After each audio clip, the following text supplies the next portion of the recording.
Welcome back to Stock Spotlight. I'm your host, Michael. Today's episode is a special one as it's my first interview with another investor on the show.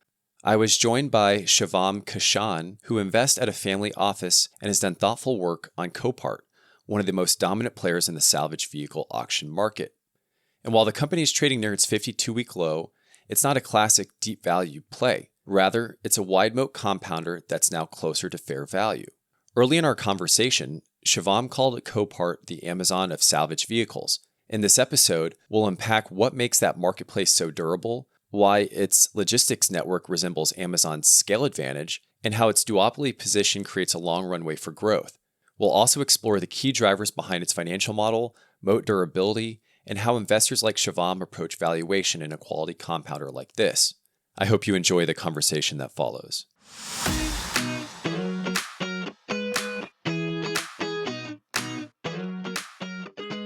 Today, we're shining the spotlight on Copart Inc., ticker symbol CPRT, the global leader in online salvage auctions. I'm your host, Michael, and I'm joined by Shivam, an investor in Copart and fellow FinXer, to unpack the business as it sits at a 52-week low in price and a more appealing valuation than in recent history. We'll start by reviewing my 33-question checklist. I rated them in October 2023, so it has been a while, but they scored a 78% quality score, which is in the 89th percentile overall of over 200 stocks analyzed. Before we dive into Copart, Shivam, can you share a bit about your investing background, how you got started, and what style or framework that you tend to use? Sure, Michael. Thanks for the opportunity, first and foremost. I'm currently an analyst at a family office, and I plan to have my own firm one day as well. I've been investing now for about 10 years. After reading lots of books on finance at a young age and business and how money works, I decided to start investing. I wasn't very good for years, of course, as how most have revealed, since I started out with a very short term mindset. However, after years of consistent reading, learning, trial, and error, I developed a strategy of finding high quality businesses to own for the long term. Over time, I've also developed the patience to wait for these businesses to be out of favor, either due to market or business risk. And when that opportunity comes, I accumulate these businesses at either a fair or undervalued price, and then I allow them to compound for me in value. I think that's great, and we can all relate to perhaps being a little too short-term focused when starting out as investors. What led you specifically to invest in Copart, and how does that fit into your overall portfolio? Sure. As an investor, I enjoy being invested alongside people who share similar values as myself, first and foremost. I look for individuals who have a passion for the business, but also a calling beyond the business itself. In my experience, I've found that it is usually those individuals who build enduring enterprises, and as shareholders, we want our money to compound over the long term. So the incentives generally tend to be aligned. So, with that being said, I love the story of the founder, Willis Johnson, especially with regard to Copart. In his book, Junk to Gold, I don't know if you've read it yet or not, but I would highly recommend it for you and anybody else interested in the business. But, anyways, in the book, he talks about having to milk cows early in the morning at his dad's dairy farm before going to school, and then taking cars apart with his dad as a teenager as well. And mind you, his father couldn't read, but he knew how to spot opportunities and act on them. And this was revealed to Willis at a very young age. And then what happened was Willis took the same work ethic and used it to build Copart from a single scrapyard to a global leader. He took a $75,000 investment into a junkyard back in, I believe, the 70s, and he put his wife and two kids in a 30-foot trailer on the corner of the lot. And then fast forward to today, Copart is a multi-billion dollar enterprise in that industry. He also served in the Vietnam War and was awarded a Purple Heart for his services. And he's also a devout Christian who gives generously to lots of charities such as the Brett Boyer Foundation and Hope Smiles. This especially resonates with me personally. My wife and I are deeply involved in our church and international mission work, and it also resonates with me as an investor. These same principles of discipline, humility, and stewardship, they show in how Copart runs its business today. Now, Copart as an ideal business for my portfolio, it's because it's a wide moat, high barriers to entry, scale advantages. It benefits from a network effect. There's no debt, high margins, high returns on capital, and it engages in opportunistic buybacks, hence the amazing capital allocation that I have observed. I like to focus on businesses that have these types of characteristics because I believe that they can generate great returns for investors over the long term. And I also believe that they add additional value to our world.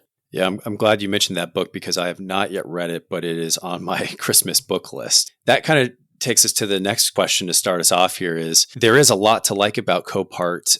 Why do you think they're now down near their 52-week low? Yeah, I see that they're trading currently around $44 a share, and I think that's a mix. It's one, the rise in uninsured motorists. I think another part of it is any fears of market share being taken by their competitor IAA. I think another fear could be autonomous vehicles. I think another fear may even be tariffs. I believe about 40% of Copart sales are international. So that could pose a threat just because investors may fear that other countries may have retaliatory tariffs. While the stock is sitting at its 52-week low, it's worth stepping back from the price action and looking at the core business itself, because ultimately that's what drives long-term value. Which brings us to the key question: how does Copart actually make money, and what are the strengths and weaknesses of that model? Copart is a very simple business with lots of moving parts. The company helps customers sell salvaged cars, basically. Insurance companies make up about 80% of the volume on the supply side. Copart doesn't buy the cars from these companies, they just help with the selling process. You can think of them as the Amazon of salvaged vehicles. The selling process consists of things such as transporting the vehicle to and from Copart's yards, putting the car on their auction website, taking pictures of the car, clearing and transferring titles, and facilitating the transaction. These insurance companies need to sell cars at some point because accidents may cause a car to become totaled, which is what occurs when the cost of repairing a vehicle is more than its value. Natural disasters such as hurricanes can also render a car unusable. For example, here in my home state of Florida, we had Hurricane Ian in 2022. Copart was able to recover, store, and auction off thousands of vehicles at its South Florida facilities because of its land ownership and location in that area and the trained personnel that they have. The main con for this type of business model is that its revenues are highly dependent on transaction volume, which I don't think is a large risk right now, but we can discuss that in further detail later. Another con is that their layered fee structure may cause Copart's customers to perceive the business to have hidden or excessive charges, since the price they won the auction at is different from the total price that they'd have to pay out ultimately. However, given that Copart's volumes have increased over the long term and they're known to drive higher auction prices, I don't believe this is much of a concern. From your perspective as an investor, how important is that supply diversification? I think you mentioned 80% insurance and 20%, whether it's repos, catastrophes, charities. Is that something they track quarterly or just something that they might talk about in investor presentations? With regard to the supply diversification, it is very important. However, I think focusing on insurance at a high level can be very misleading. It appears to be concentrated when we look at it at face value, but when you break it down further, it really isn't. I'll give you an example. So, most of us know the big four insurance companies: State Farm, Progressive, Geico, Allstate. While those four hold a little over 50% of the market share in that industry, the remaining 40% or so is fragmented and held by a much larger pool of companies.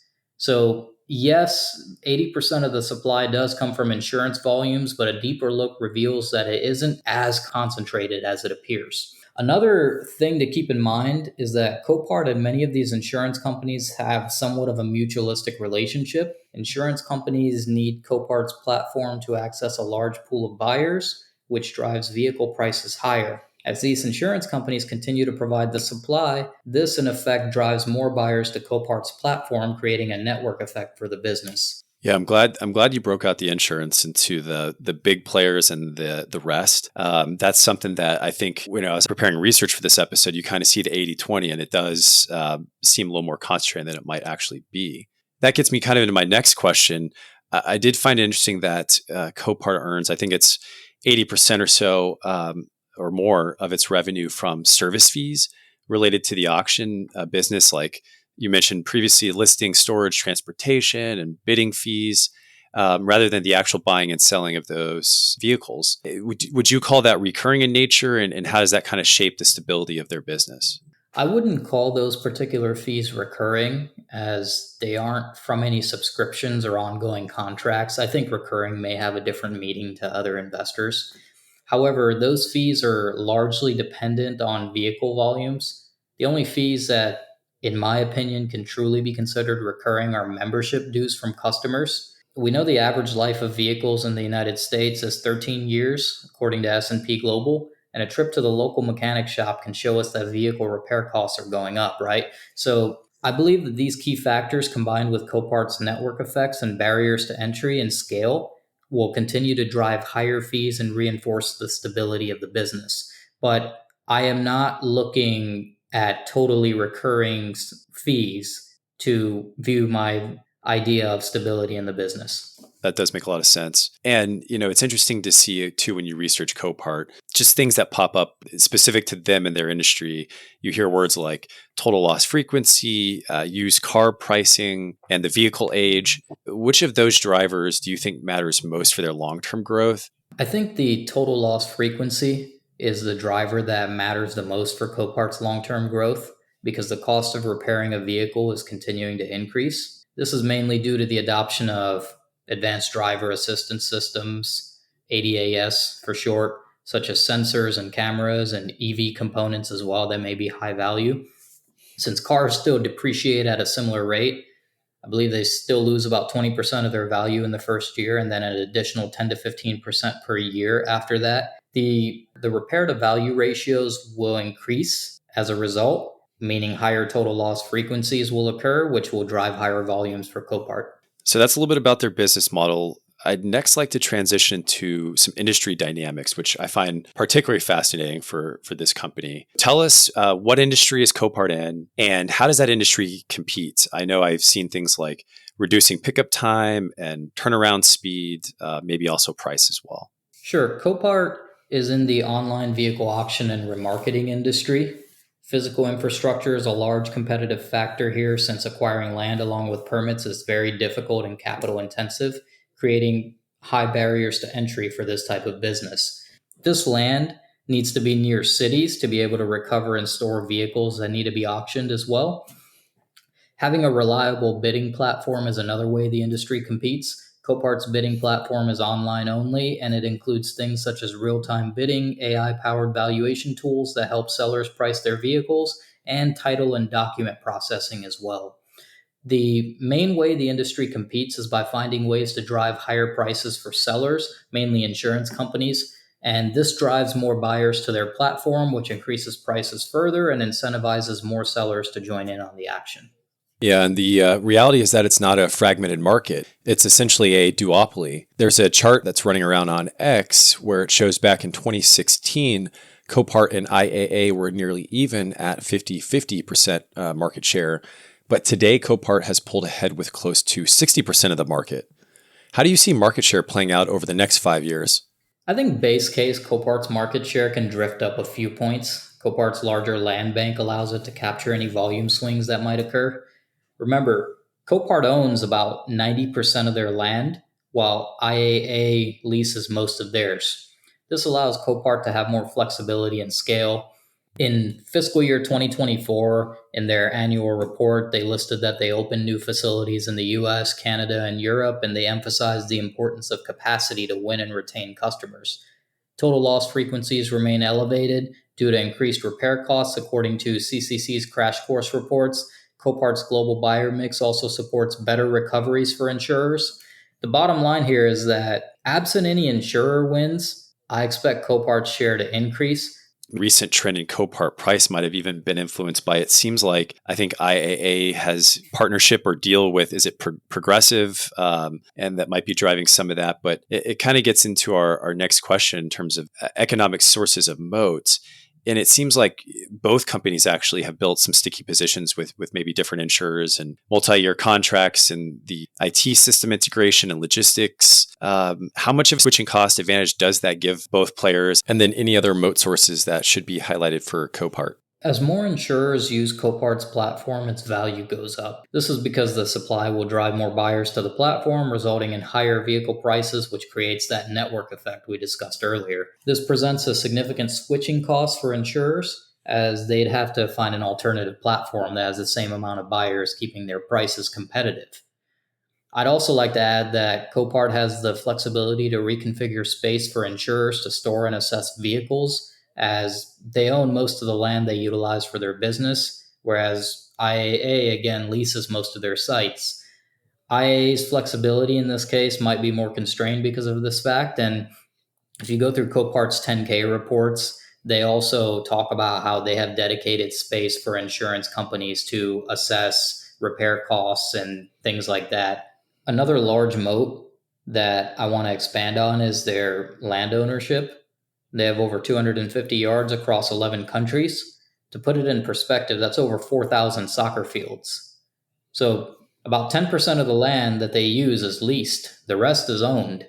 This creates a natural barrier for Copart, as land is scarce and Wow. permits are difficult to obtain, and the investment requirement is high. A lot of the land that Copart purchased also has had large cities created within close proximity to it since their purchase. This provides Copart with advantages such as lower long term leasing costs and just costs in general compared to leasing, no renewal risks, no rent escalations, and flexibility to expand capacity without any zoning delays. So this is clearly a company with a lot of moat sources. Let's now turn our attention to some industry and business trends. So one thing that we've seen is a rise in uninsured motorists. I think it's about 15% of drivers now, which has hurt U.S. insurance volumes. How do you think about this as a headwind? Is this something that's more short term and temporary? And Sure. I think about this as a cyclical phenomenon. Historically, there have been periods where people have been signing up for insurance more than before, and there's been periods where people have been pulling back on coverage or foregoing it altogether. I haven't seen any indication that this is a secular trend. As far as what I can see based on the data, it is a cyclical phenomenon. at the same time, it seems like accident severity is rising due to complex EVs and the ADAS systems. Do you think this counterbalances that lower accident frequency story? Absolutely. I mean, we've already covered that vehicle repair costs have been going up for a while now. The interesting thing here, though, is that as accident frequency has been in a downtrend, repair costs have been in an uptrend. So as vehicle complexity continues to increase, we should see more of both of these trends. One other trend I think that looks like a growth lever is international, especially I think with Germany shifting from purchase to consignment, which expands margins. How do you see international scaling into Copart's long-term thesis? International scaling is actually central to the long-term thesis that I have. Roughly 40% of the cars Copart sells are sold to international buyers. The German shift from purchase to consignment is a sign that the playbook works outside the US. I know some investors had concerns about that too, as in, can we replicate the same business model into other regions of the world? Currently, Copart has operations in 11 countries and they have buyers in over 190 countries. What I think some investors may overlook is that yes, Copart has operations in 11 countries, but they also have buyers' lounges in several other countries, such as Ukraine, Azerbaijan, Nigeria, El Salvador, Armenia, Georgia, and several other countries. These lounges assist customers with the buying process from searching for vehicles to shipping to their countries. Even if there isn't a lounge in a particular location, they have a dedicated international team that helps with these customers. Now, very anecdotal, but just a few days ago, I got off the phone with a friend of mine who was visiting the country of Georgia. And he happened to tell me that almost every single person he came across during his visit was driving a car from Copart. So, just something very interesting to keep in mind there. And then another thing, many countries, they still have informal and underdeveloped salvage markets. But once they standardize them, Copart can replicate this platform in those countries.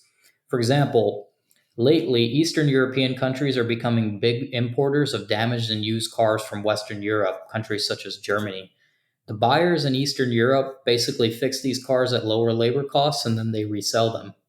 Since Copart already has several locations in Western Europe, cross border sales would be very easy. So, for example, a buyer from Poland can bid on cars in Germany.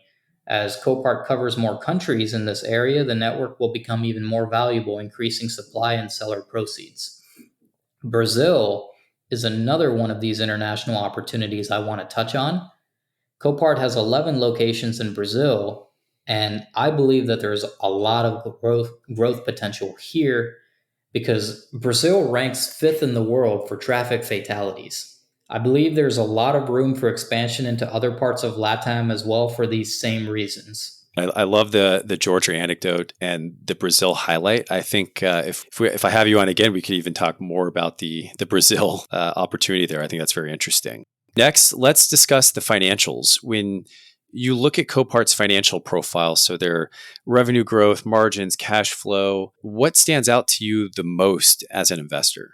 It's a high margin business with growing cash flows. Their margins have expanded over the last decade, and I believe there's still room for further expansion as they penetrate more international markets. Their free cash flow margin has compounded at about 5% over the past decade, and the free cash flow itself has compounded at over 20%. Their ROIC has consistently exceeded 25% for over 5 years now, and their capex to revenue is about 12%, give or take, with most of the spending on land for expansion, not maintenance. The business also has zero debt with 4.8 billion in cash, which is 11% of the market cap.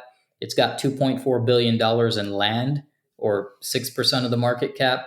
I also believe that the value of Copart's land is understated on the balance sheet as real estate is generally carried at cost.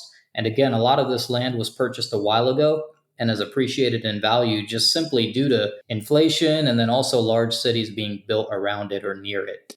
You hit on just how unique their balance sheet is. I've noticed that their diluted shares outstanding has gone up the last few years since COVID, but they don't really engage in buybacks. Can you explain management's capital allocation strategy?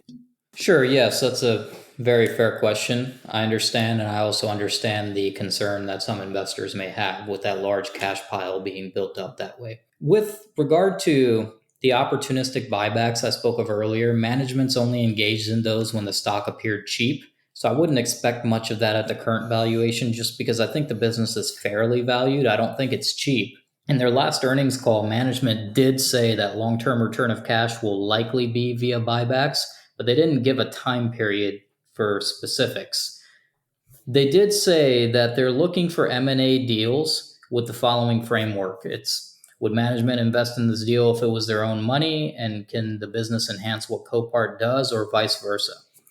Regarding what they decide to do with that cash, I'm personally allowing the business some time to assess all their options. Based on how the business has operated historically, I'm comfortable with this just because it isn't out of the norm to listen to their earnings calls and hear them talk about 10 to 20 year horizons. So I think management is really focused on the long term here. And for that reason, I am comfortable just with giving them some time to assess every option that they have. Yeah, that's very helpful. Let's turn our attention now to some KPIs. So one thing I love to do in my episodes is for each company I research, if I were to invest, what couple of metrics would I track that are available, usually provided by the company?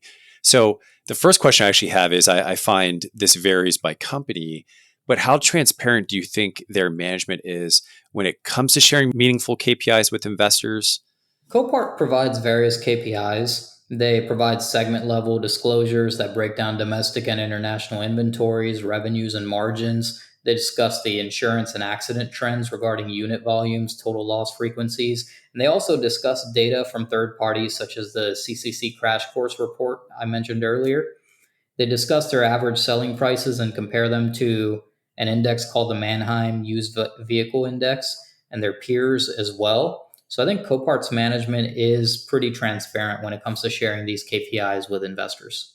Yeah, that's great. There's sometimes you come across companies that won't share anything. So now, as an investor in the company, which metrics do you personally keep an eye on to track the health of the business and your investment thesis? As of now, I've been monitoring insurance and accident trends to see if vehicle repair costs are continuing to increase despite reduced accidents. I check their ASPs to ensure that they're growing, as that is what will ensure customer retention, especially with regard to the insurance business. I've been monitoring the uninsured motorist trend as well. Again, according to management, this is a cyclical phenomenon, and I agree with them, but I still like to monitor those trends anyways. I've also been watching their cash pile to see what they do with it. Management has commented that a long term return of cash will likely be through buybacks, but they haven't given us a timeline again. However, I also want to see whether they do any M&As and if those M&As make sense for the business.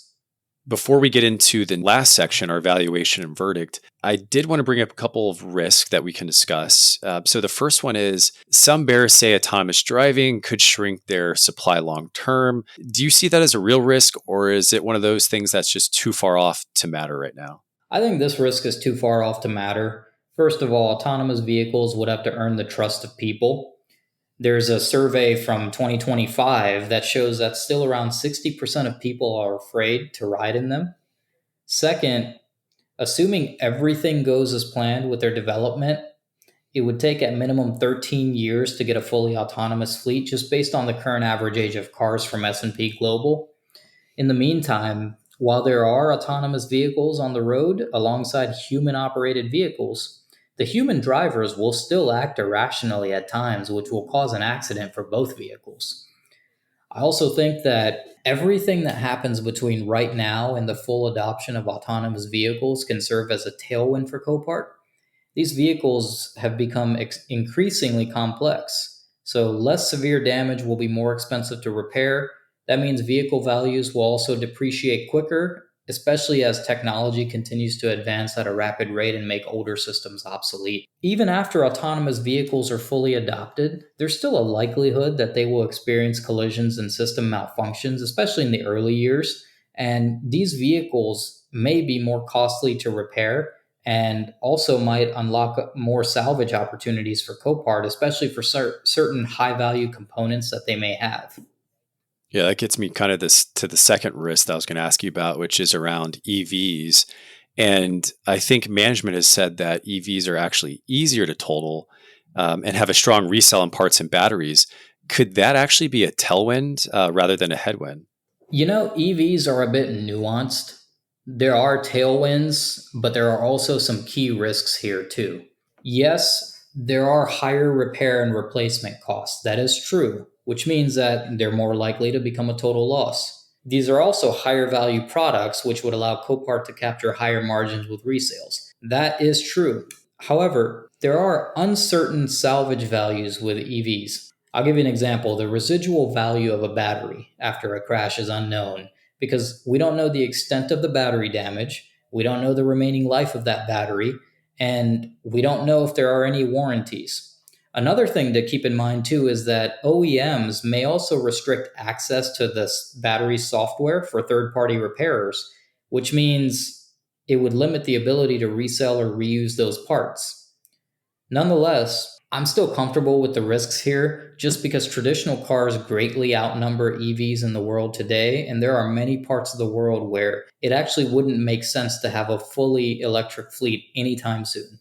Appreciate you expanding on that. The third risk that I wanted to discuss is they actually don't really have much concentration risk on the buyer side. I think with over 750,000 members, but they do rely on those larger insurance companies as suppliers. And we've talked a little bit about how that kind of is broken down. But I did want to ask, some reports note that if a major insurer like Progressive shifts contracts to IAA, it can move volumes around overnight. How do you think about that dependency? Is it a real vulnerability when a big insurer moves contracts, or is it just part of doing business in the industry and will change over time? I think this is just how the industry is structured because IAA, their competitor, faces the same dynamic. Copart can't diversify its supplier base because the universe itself is concentrated. So, yes, the risk is there on paper. But here's why some insurers would be reluctant to switch. Copart owns over 250 yards globally. Many of them are near metropolitan areas, and these are permitted, zoned, and capital intensive facilities if someone were to try to replicate them. For insurers, shifting contracts would require similar yard coverage and logistics. Another barrier to switching is going to be system integration. Insurers such as Progressive are already integrated into Copart systems such as claims workflows and things of that matter. Changing systems would disrupt claims processes, which insurers generally like to avoid. Salvage pickup, title processing, and other ancillary tasks can be very complex, and if there is consistency in service, insurers would value that reliability. I'll give you a personal example. In my early 20s, I worked for an insurance company and we used a system that was a few decades old and we never upgraded, no matter how often employees and other management would discuss upgrading the software. And the reason was because it would cause such a major disruption, especially with insurance claims and processing, that it would cause a major disruption in operations. That major disruption in operations helps create those high switching costs, but also long sales cycles. I actually just saw this with another company I researched, Tyler Technologies, in the public sector software market. So Copart has corrected around 20 to 25% in 2025, yet there doesn't appear to be a consensus on X about their valuation. How do you approach valuation for a wide moat compounder like this? And is the current price under, at fair, or overvalued? I think the business is fairly valued here. If we subtract out the cash on the balance sheet, we get a forward PE of about 23 times right now, which is lower than its 5 and 10-year averages. Warren Buffett himself said that it's better to buy a wonderful company at a fair price than to buy a fair company at a wonderful price. But I also want to add this caveat. I think short-term multiples can be very misleading and can cause us to miss out on high-quality businesses. The reason I want to add that information is because to some individuals, even a forward PE of 23 times for a business may appear expensive. It really is up to the investor themselves. If it's a great company, then it's going to continue to grow its intrinsic value, and that will outweigh the entry price over the long term. For example, you could have paid over 200 times earnings for L'Oreal, over 100 times earnings for Hershey's, or over 50 times earnings for Coca-Cola, and you still would have beat the S&P 500 over the long term. I'm not saying that one should pay those valuations right now. I'm just saying that having a high PE multiple doesn't always mean that a stock is expensive. Also, when it comes to a high quality business, you will have a high multiple most of the time relative to lower quality businesses.